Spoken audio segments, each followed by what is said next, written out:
Bonjour Valérie. Bonjour Julien, bonjour à tous. On en vient avec vous évidemment aux bonnes idées, aux initiatives des Français comme chaque jeudi. Alors c'est l'heure du café et nous on va aller le boire à Lyon. Aujourd'hui vous nous emmenez au bistrot mais pas n'importe lequel. Non, je vous emmène au café Daddy. Alors vu de l'extérieur, c'est un café comme les autres, mais quand on pousse la porte, alors là, on est frappé par la chaleur et par la tendresse qui se dégage de cet endroit.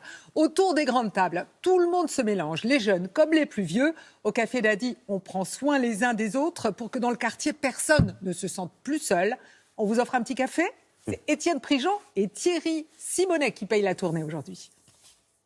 Mon idée pour la France, créer partout des cafés où on se sent comme à la maison, avec une vigilance pour les plus isolés et les plus âgés. On va se boire un café ? Un café avec ou sans sucre, mais toujours avec le sourire. C'est ce que viennent chercher ici tous les clients, qui sont bien plus que des clients. Ah, regardez, qu'est-ce que j'aime bien cette petite. Philippe, Dominique, Henri et bien d'autres sont des adhérents de chez Daddy, café associatif de quartier. Échanger, partager les photos de son dernier voyage. Tout le monde est le bienvenu. De 7 à 89 ans, l'âge de la doyenne. Ben mets-le à côté du F. Janine Soumaï, qui a le goût des autres. On s'aime. Hein? Hein? Moi je vais bien. Moi je siffle, je chante.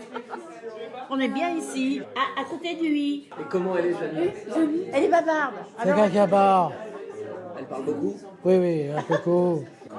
Des liens qui se créent, des amitiés qui naissent. Pour adhérer, chacun donne ce qu'il peut. Et dans une salle du café, tous les jours, des animations gratuites. Donc, inspire, on monte les bras. Ce matin, séance yoga.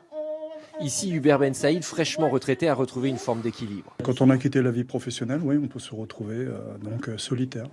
Ah ben ici, c'est de la bombe. Ici, tout d'un coup, on rebondit, je veux dire, on est quelqu'un. Rompre l'isolement aussi grâce au cyclopousse. On va chercher Josette, 81 ans, qui vient manger avec nous chez Daddy. En partenariat avec le café, Maëlle Biodas pédale sur son vélo-taxi électrique. Bonjour Maëlle.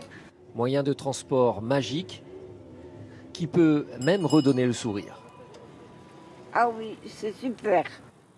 À pied, je n'oserais pas. Ça fait loin, hein. Et en voiture, j'ai plus le droit de conduire. Des journées parfois très longues, simplement égayées par un repas où chacun amène son plat. Bon appétit tout le monde. Et sa bonne humeur. Une évidence pour Philippe Albanel qui a donc créé chez Daddy le surnom de son père décédé. J'ai eu de la chance avec le côté famille nombreuse, où il y a le côté un peu fatigant parce que toujours le bordel, et en même temps où on n'est jamais seul. Je trouve qu'aujourd'hui on est une société qui n'est pas toujours adaptée. Ouais, dis-moi, c'est bon ? Oui. Je le mets là. Merci. Ça s'arrête pas. Le slogan ici, c'est plus qu'un café, une seconde famille. Dominique Vincent, qui vit seul, a pu le vérifier lors d'une récente opération chirurgicale. Quand j'étais hospitalisée, les gens me téléphonaient, il y a beaucoup de gens qui sont venus me voir à l'hôpital. Et vraiment, ça fait du bien, c'est un réconfort et on sait que Daddy est là derrière. Daddy qui repose enfin sur des étudiants bénévoles et des échanges entre générations, parfois cocasses. Oui, avec Christian, oui, il nous raconte plein d'histoires super cool. Il les raconte souvent et souvent les mêmes.